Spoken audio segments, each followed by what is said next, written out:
Hello बच्चों, in this question we are given that Praveen invested 8,000 in a simple interest. उसने कितना invest करा? 8,000 simple interest में at the rate of 10% per annum for 4 years. If half of the amount is invested in the scheme, अब किसी और scheme की बात चल रही है, case 2, half of the amount that is 8,000 का half that is 4,000 is invested in a compound interest. अब compound interest है considering all the data half, मतलब सब हाफ करोगे आप, रेट भी हाफ करोगे और टाइम पीरियड भी हाफ करोगे.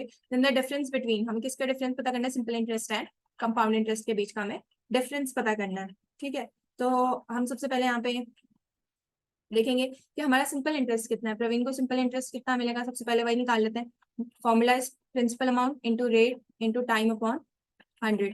ठीक है, principal amount is 8,000 into rate is 10 and time period is 4 years upon 100. So when you solve it, you will get 3,200. So this is your simple interest. Now compound interest कैसे निकालते हैं? What is the formula? Formula is principal amount. ठीक है, 1 plus r upon 100 raised to the power n minus 1. ठीक है, so this is the formula for compound interest. अब हमारा पता है कि हमें जो सेकंड स्कीम है उसमें सब कुछ हाफ हो रहा है, मतलब जो अमाउंट है वो कितनी हो जाएगी? जो प्रिंसिपल अमाउंट है सेकंड केस के लिए वो कितनी हो जाएगी? 8,000 का हाफ दैट इज 4,000. ठीक है, रेट भी हाफ हो जाएगा. रेट पहले वाले के लिए 10 है तो 10 अपॉन 2 दैट इज 5%. ठीक है, ये कितना हो जाएगा? ये 5% हो जाएगा फॉर द सेकंड केस. और ये कितना हो जाएगा? 2%, 2 ईयर्स हो जाएगा. ठीक है, और टाइम पीरियड कितना हो जाएगा? 4 का हाफ दैट इज 2 ईयर्स. इसकी ये एन की वैल्यू है हमारी. ठीक है, तो ये सब वैल्यूज हम यहाँ रखेंगे. तो कंपाउंड इंटरेस्ट कितना आएगा हमारा? 4,000 1 प्लस 5 अपॉन 100 n minus 1. ठीक है, we solve it further, this gets you 20.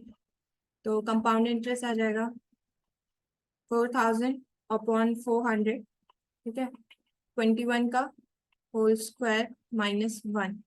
This will give you 10 multiplied by 441. यहाँ पे 400 है. ठीक है, माइनस 400, तो ये आ जाएगा 10 इंटू 41 दैट इज 410. ठीक है, तो यहाँ पे कितना आ रहा था? यहाँ पे 3,200 आ रहा है और यहाँ पे 410 आ रहा है.